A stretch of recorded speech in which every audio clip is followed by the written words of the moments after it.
অপু বিশ্বাসের রহস্যময় মাইকিং বার্তায় এখন উত্তাল গোটা বিনোদন দুনিয়া। সম্প্রতি শাকিব খান বছরের সেরা চলচ্চিত্র অভিনেতা সিনেমা তুফানের জন্য মেরিল প্রথম আলো পুরস্কার বিশেষ সম্মাননা পেয়েছেন। আর এই ঐতিহাসিক মুহূর্তে শাকিবকে অভিনন্দন জানিয়ে সোশ্যাল মিডিয়ায় পোস্ট দেন অপু।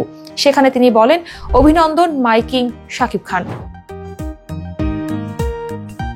অন্যদিকে বুবলিও পোস্ট করে বলেন, আমাদের চলচ্চিত্র জগতের সবচেয়ে শক্তিশালী megastar one and only Shakib Khan. তবে সবচেয়ে চমকে ওঠে সবাই অপু বিশ্বাসের বার্তায়। প্রায় 5 ঘন্টা পর শাকিবের পুরস্কার হাতে নেওয়া একটি ছবি সহ অপু পোস্ট করেন। তিনি বলেন, অভিনন্দন মাইকিং শাকিব খান। অপু শুধু সাবেক স্ত্রী নন, একই সঙ্গে ছিলেন শাকিবের একাধিক সুপারহিট সিনেমার কো-স্টারও। তার এই প্রশংসা তাই দৃষ্টিগোচর ছিল অনেকের। বাংলাদেশের সিনেমা ইন্ডাস্ট্রির মুকুটহীন সম্রাট শাকিব খান 25 বছর ধরেই মেগাস্টার শুধু অভিনয়ই করেননি, গড়েছেন ইতিহাস। আর সেই রজত জয়ন্তী উদযাপনে সম্প্রতি পেলেন মেরিল প্রথম আলো পুরস্কারে বিশেষ সম্মাননা।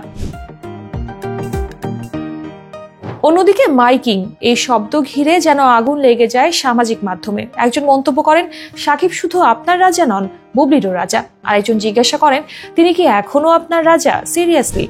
এই দুই প্রাক্তনের এমন স্টাইলিশ কিন্তু আবেগঘন শুভেচ্ছা অনেকের মনেই প্রশ্ন তোলে, এটি কি কেবল সৌজন্যমূলক বার্তা নাকি অন্য কোনো আভাস?